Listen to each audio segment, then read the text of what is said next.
100% natural products that spans for all hair types throughout a person's complete hair care routine. For Laura Manning, ultimately, the answer was yes. And so that's how Lagisly was born. Laura, a New York native who's called Cleveland home for more than 10 years, started her entrepreneurship journey back in 2012 after making the transition from relaxed to natural hair. When I went into the beauty supply store to get some products, because now it's like we need different products for our hair, I realized that there is really a deficit in the holistic nature of a lot of products on the market. With a background in chemistry, she set out to make her own products. But developing natural products is a complex process.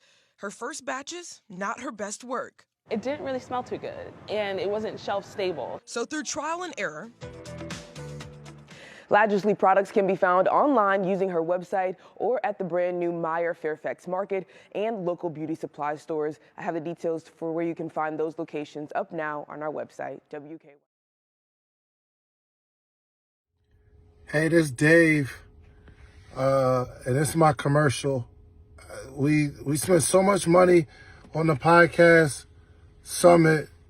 At Summit, I didn't actually spend any money on the commercial. So, but here's the idea. I want you to go to podcastsummit.com, PODCAST summit.com. I'm going to put the website below. And we got some tickets if you want to start a podcast or grow your podcast or make money from your podcast. I'm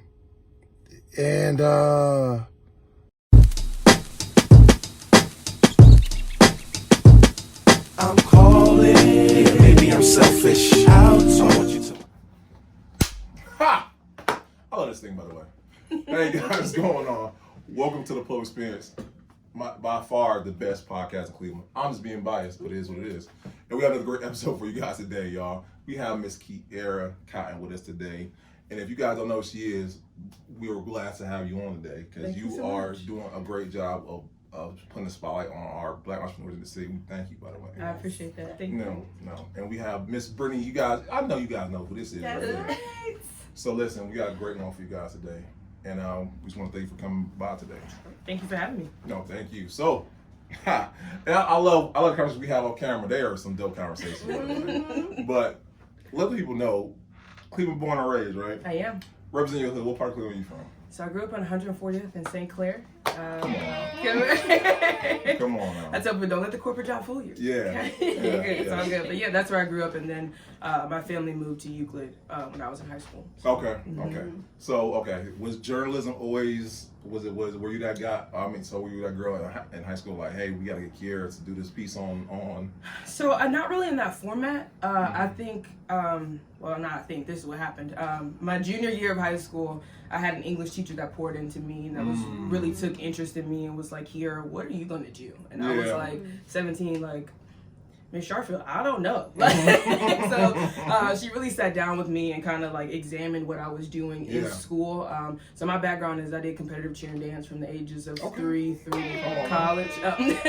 3 through college. So I did a lot of front-facing things. Like I was cheerleading captain, student council, all of those things. And she was like, you're also pretty good at writing. So it was like, you're not shy and have you ever thought about broadcasting? And at that time, I had no idea that broadcasting was a career or even a field that we could do. I mean, we all grew up with Wayne Dawson and but I didn't think that that was something that I could do. Yeah.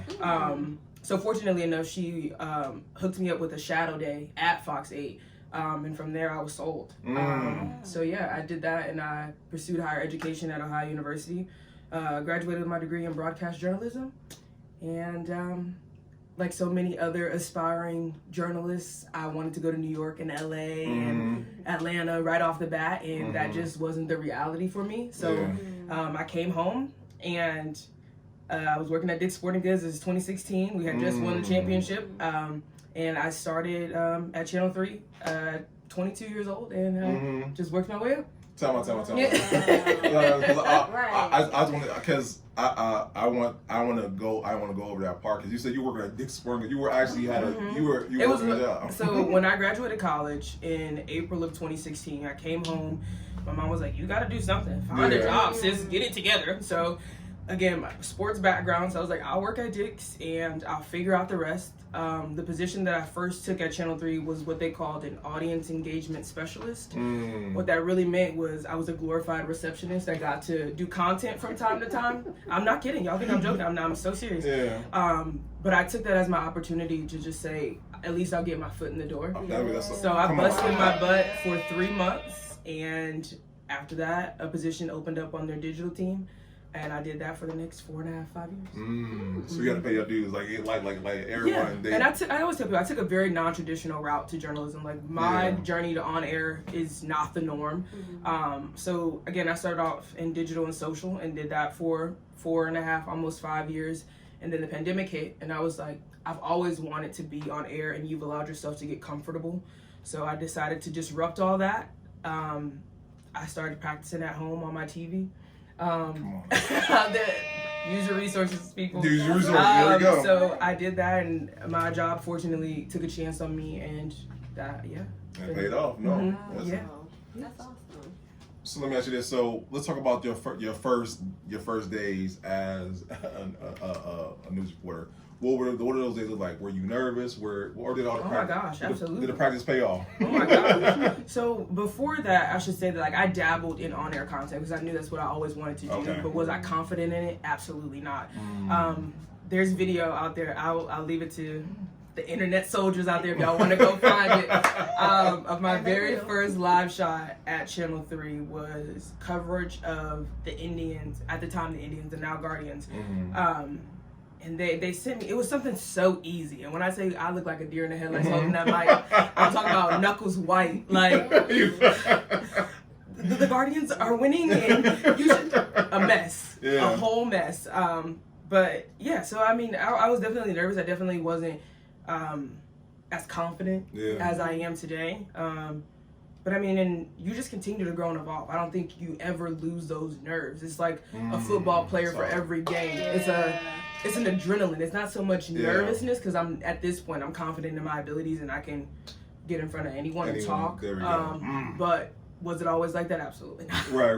Those early days, even like, I'm so grateful for the Cleveland community and the people that have withstood the test of time because some of those early pieces, I was like, why did you let me talk to you? They see the same potential though. Yeah, I guess.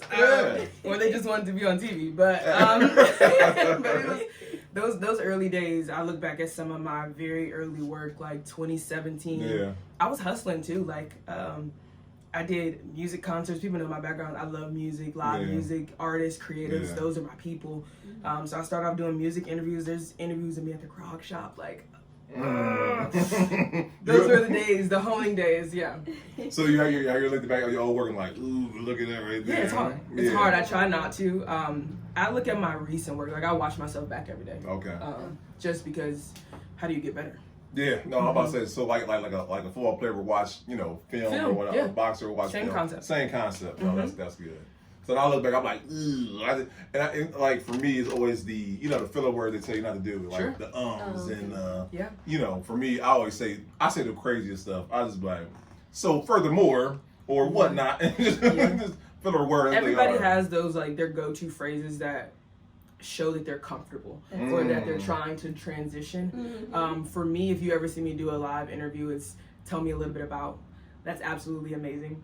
That's fantastic. Like those are my like 3 catchphrases. So like if you ever hear that, I'm like, she is processing what's next. Yeah. Okay. That's a whole gem right there. Like, because like you don't have any dead air. Like you don't have any dead air when you have an interview. You don't be like, so you want to keep the conversation going. So no, I love that. That's a gem right there. I hope y'all take it home. That's good right there.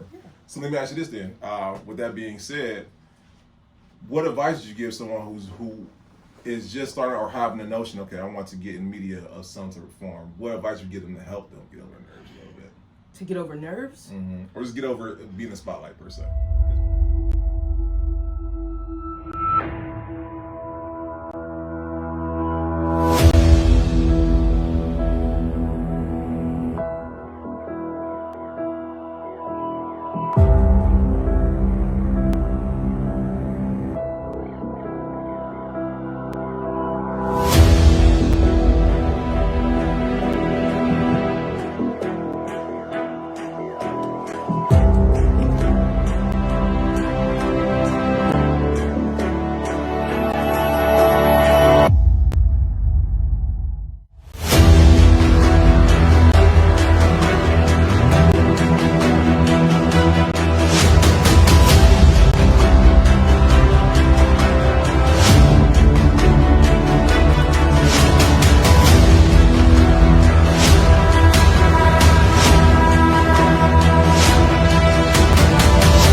just have to decide if you want it or not. Mm. I know that's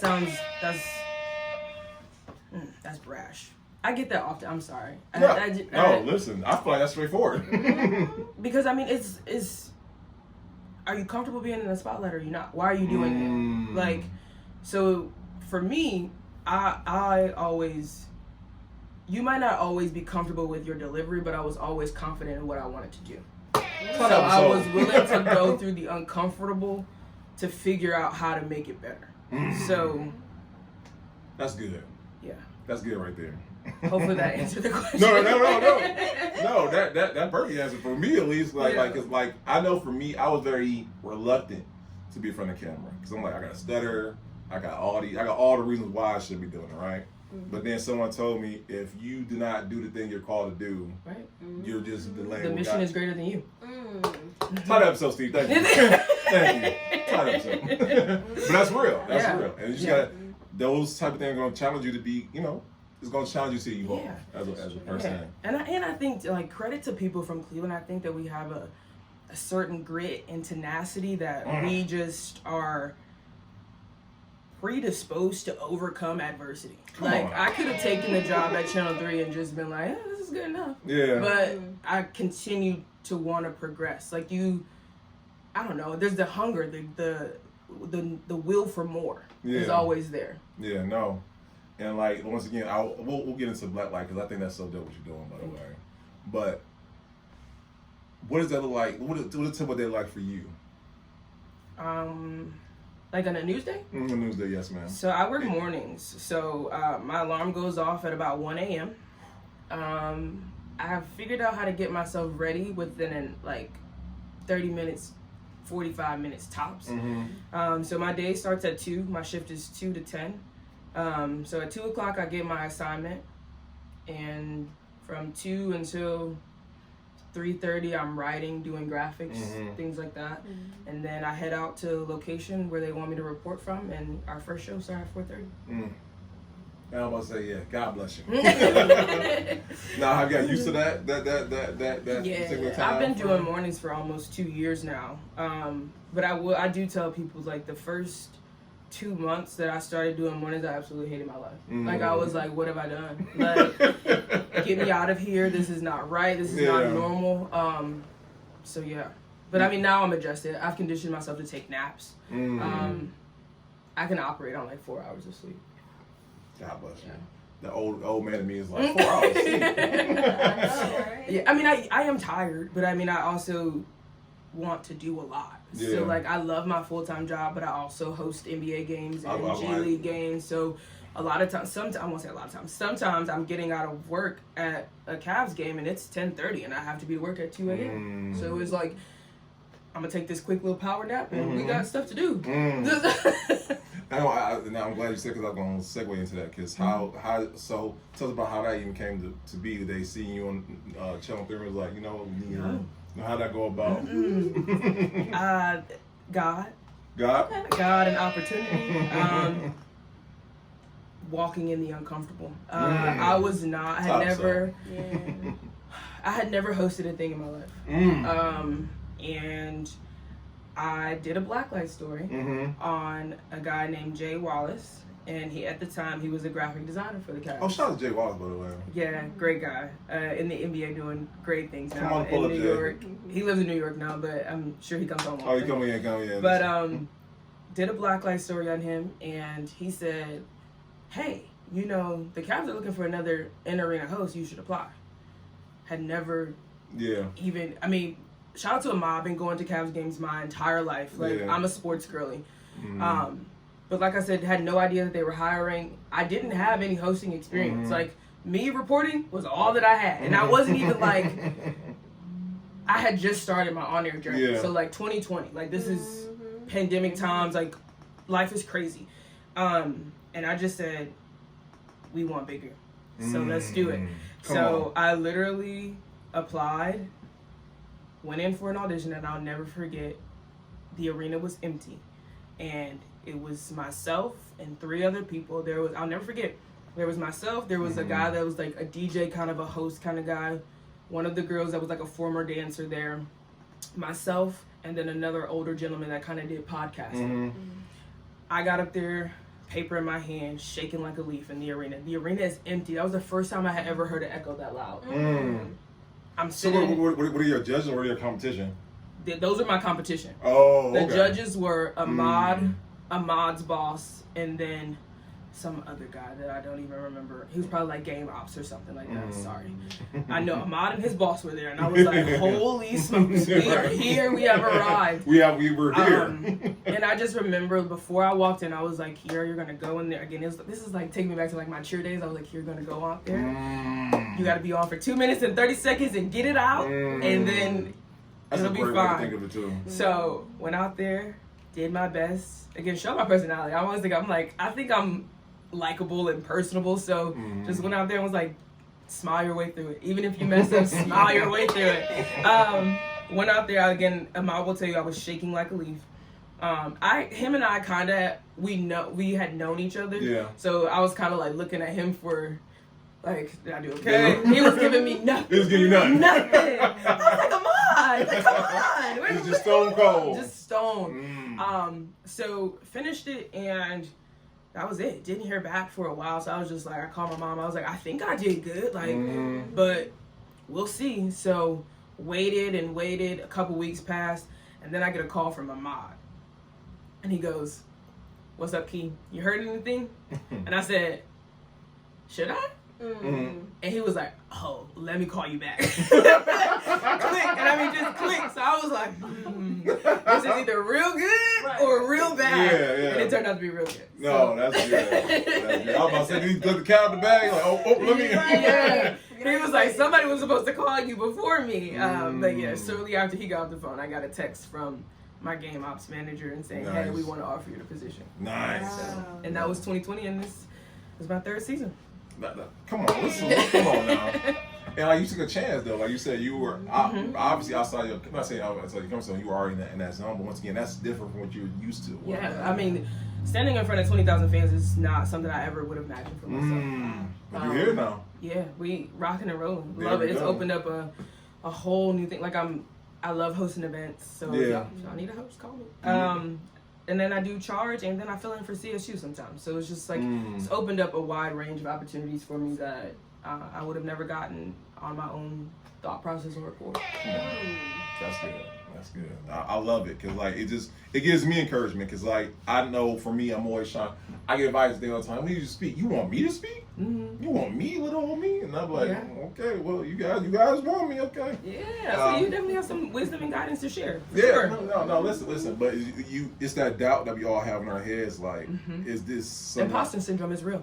Come on, it really is. It's real. It really is. It's real.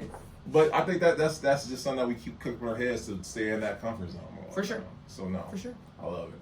So I want to talk about Black White. So as anyone watch the podcast, y'all know the Polo Experience. We love the entrepreneurs in our city. We love the city of Cleveland. We love the entrepreneur inside. The entrepreneur, the innovators, the creatives, the artists as a whole. And I love what you're doing with Black White. So let's talk about that.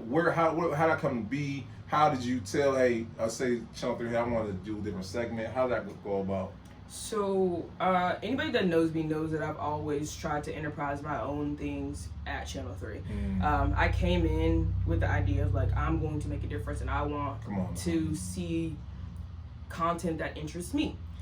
So way back when, people will remember I had a show called Remix where I highlighted creatives. I feel like I was ahead of my time because there were like these 45-minute interviews with these creatives about their journey and just getting to know them. And at that time, podcasting hadn't really, or I guess I didn't know about it at that time. Yeah.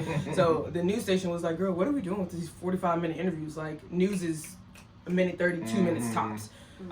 So that was kind of my start and like introduction of this is the content that I want to see. These are the people that I want to, people that reflect my community and the people that I'm interested in. Again, I started at Channel 3 as a 22-year-old, so they were like, what does this young girl know about? And I was like, well, I'm going to tell y'all. Yeah. But you've seen it, though. You've seen it for probably some other people seen it. Like, the fact that Cleveland entrepreneurs were just on a rise.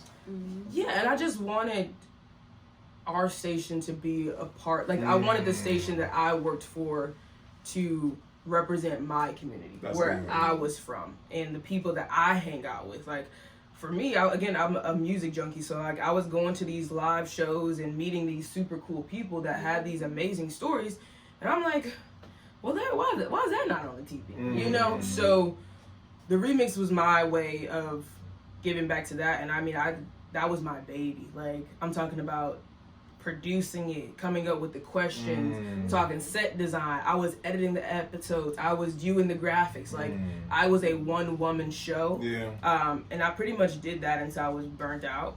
So all the creatives out there, behind the team, collaborate. Let me attest to that. That is real. Behind the team, collaborate. Thank God for Steve. Yeah, right. Those behind the scenes people are so important because I burnt myself out. So I put the remix to rest, and then it only stayed like that for maybe, and I was still doing storytelling in between, so I never really stopped, you know, highlighting people that I thought were important. But Blacklight came about during the pandemic. I was just looking for something to pour myself into.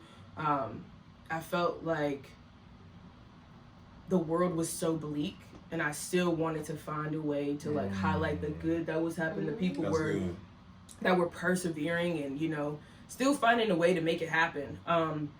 So yeah, I launched Blacklight from my little Lakewood apartment at the time, and was doing interviews over Zoom. And I had just lost my grandmother, and I just was looking for something to pour myself into. My best work comes from times of, not sadness, but trials. Like just where I'm tested to know, is this what you really want to do?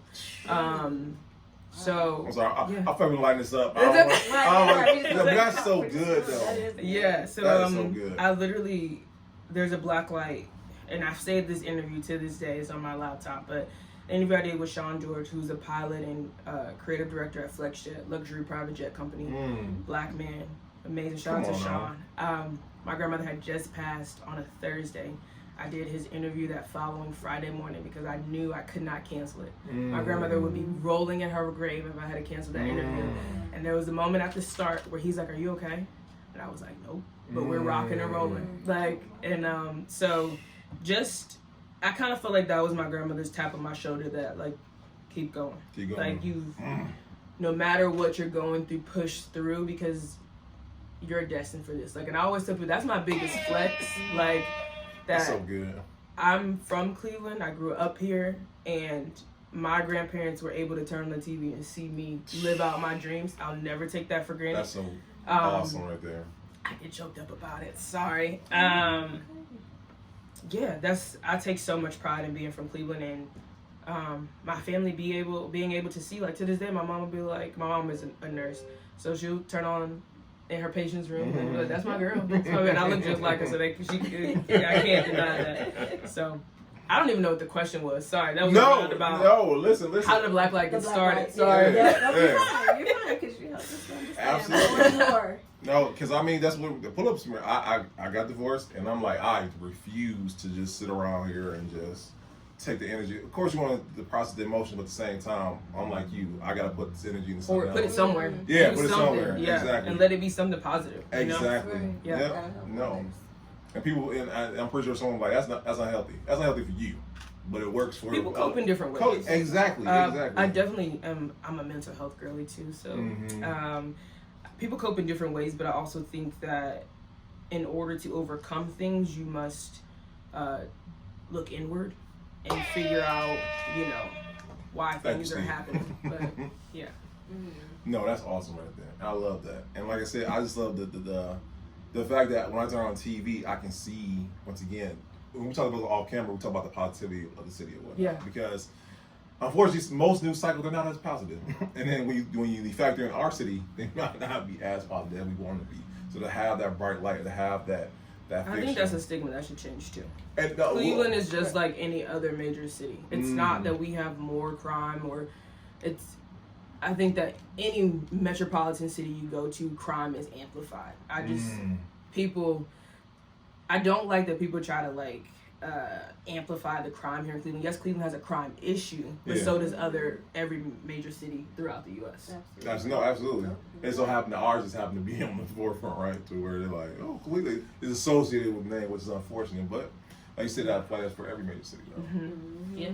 So, okay, let me ask you this. So, we talked about the past, talked about the present, talked about the future. What does the future hold for you? I don't know. I love your honesty.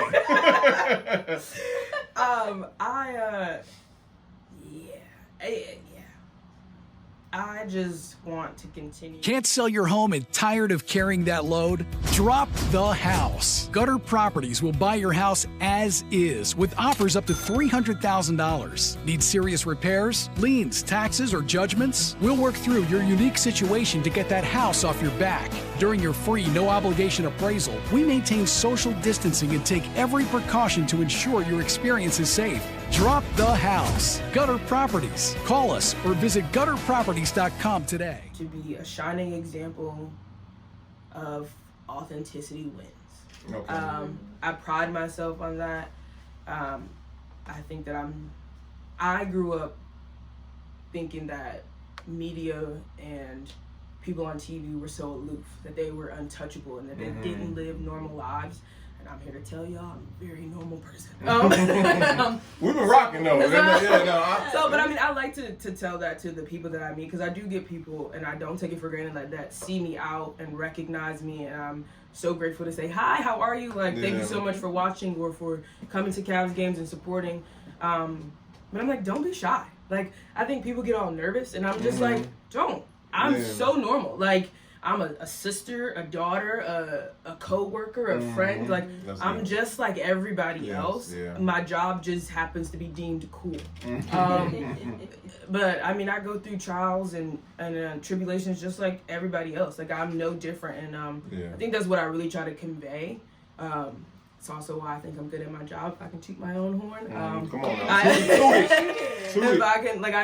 think that I relate to people. I try to be open and, create a safe space for anybody that I'm speaking with, whether, it's an actual interview or it's somebody that I meet at a Cavs game. I want everybody to get the same experience.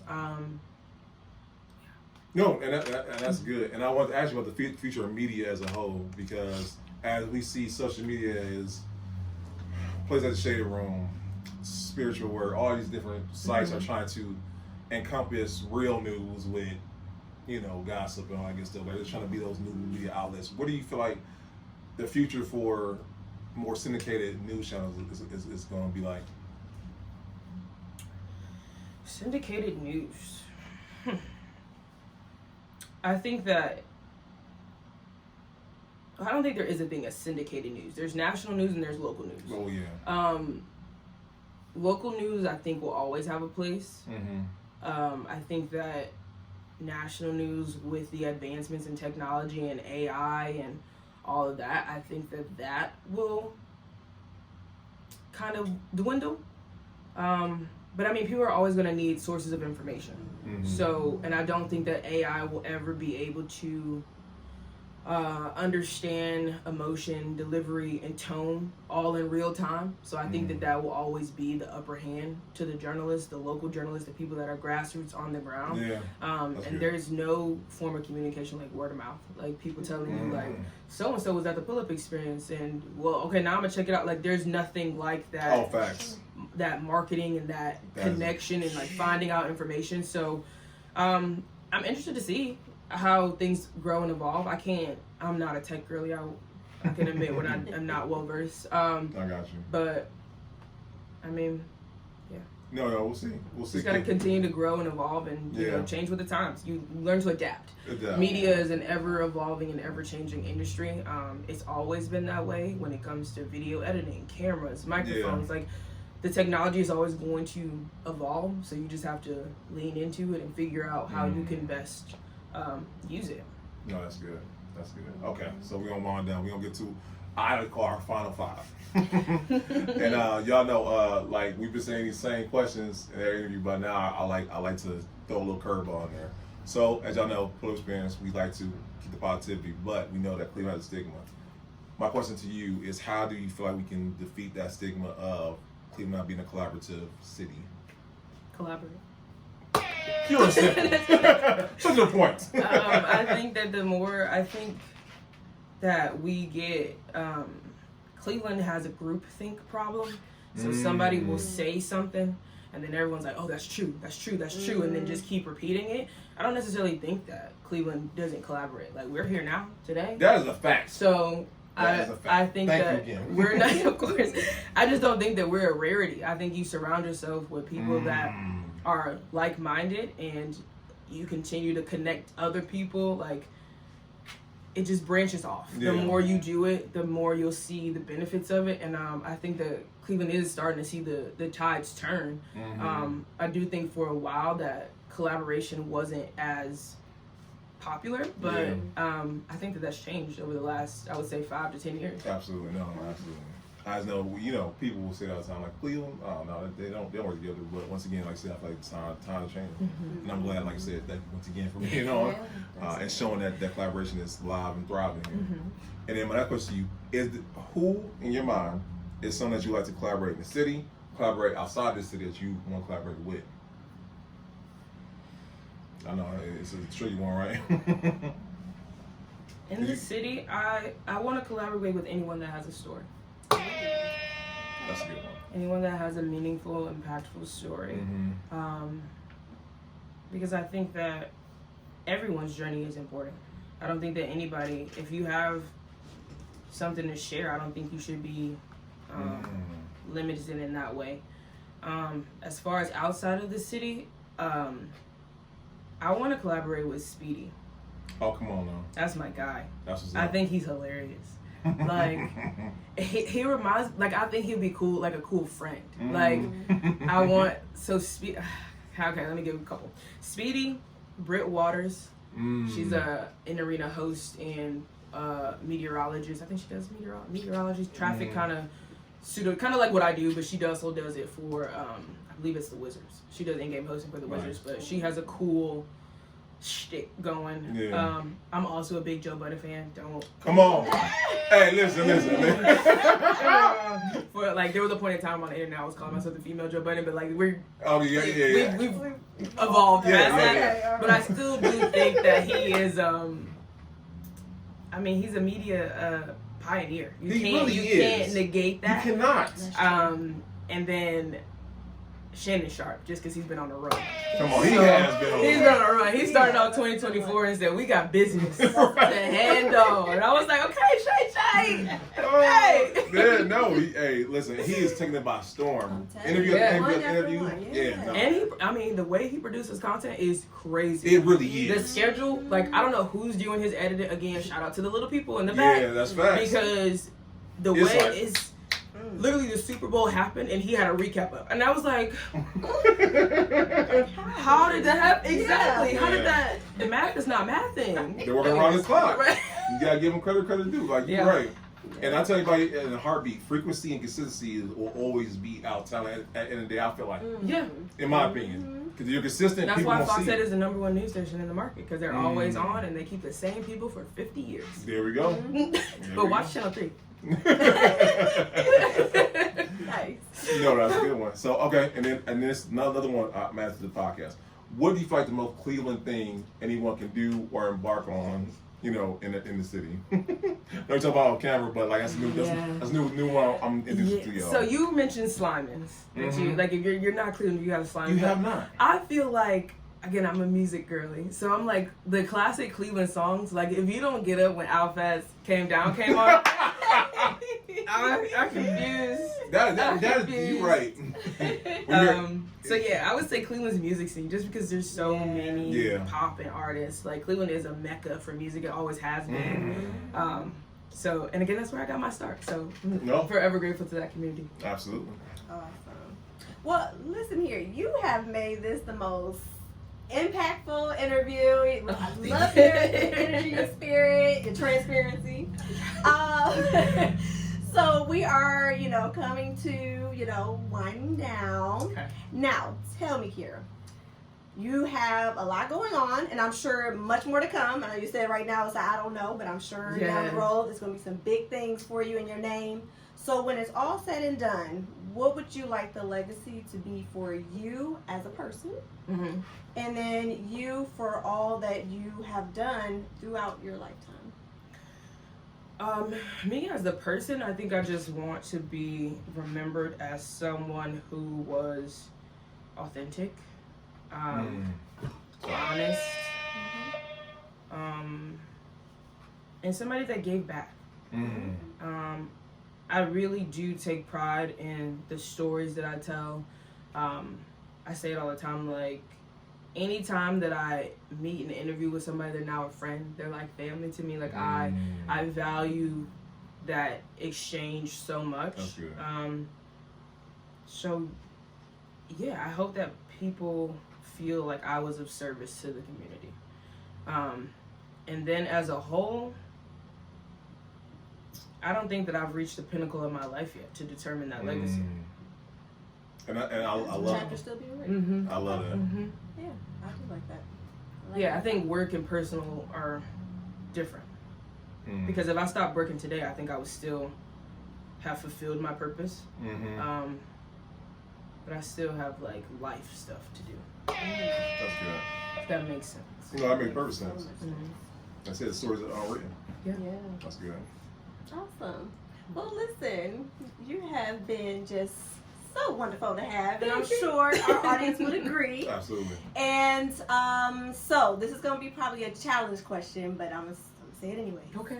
You've given us a lot, but if you had to narrow it down to 3, what would be like your top 3 that you want to be like takeaways for those who are viewing today? Keep me dropping gems at the rock. This thing been blow. I've been hitting it. You know. Be yourself. Walk in the uncomfortable.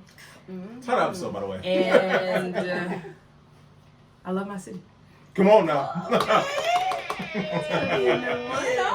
No, I love that. I love that. And I know I was telling Kierra off camera, like, man, she says she don't have a news reporter voice, but she does to me. Who work on mine, so I want to be more, I want to get that down packed and whatnot. I don't think you have to. That's part of my, like, I'm a rebel without a cause, because, like, I still, like, I wear sneakers in the office. I'm like, y'all don't get Kierra as it don't gonna be, That's just it. So I just don't think you have to conform to be good at your job.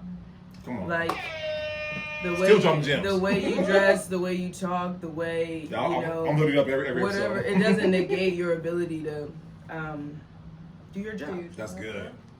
So as long as you're comfortable with the product that you're producing, like, unless you like, never mind what people say. Like, say you have to have a news voice, but do you feel like you're connecting with your audience in the way that you talk? I think I am. Okay. Thank you, Kierra. Thank you. All right. Problem solved now. That's right. You heard it from a friend. Absolutely. No. And we appreciate you, really. Yes. Do. No, thank you guys for having me. It's been great. And I feel like this is the most important question. Where can the people find you? Where can people reach you? Where can they see it the game? Like, where can they see all things Kierra? So I report every Saturday through Tuesday on Channel 3, 5 a.m. to 7 a.m. And then most Cavs home games, not every Cavs home game, people be looking for me. Most Cavs home games, and then you can also find me at the Charge Arena. But if you're looking for me on social media, it's the easiest place to find me. I have been locked out of my ex for months, so don't go there. But on Facebook and Instagram, it's just first name, last name, Kierra, like Sierra Mist, but with the K, and then Cotton like the fabric. I like that. And I'll have that show notes for all my people who are lazy, right? If you're lazy, it'll be right there. Right? Once again, we thank you for coming on. Just take the time out to sit down with us.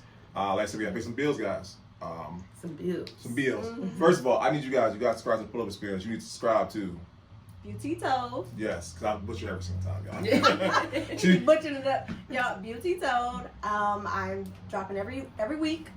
And I would love to have you guys come support, subscribe, throw a comment in there, and let's make a change. Absolutely. And if you guys support us, you guys watch us, you support Brittany, okay?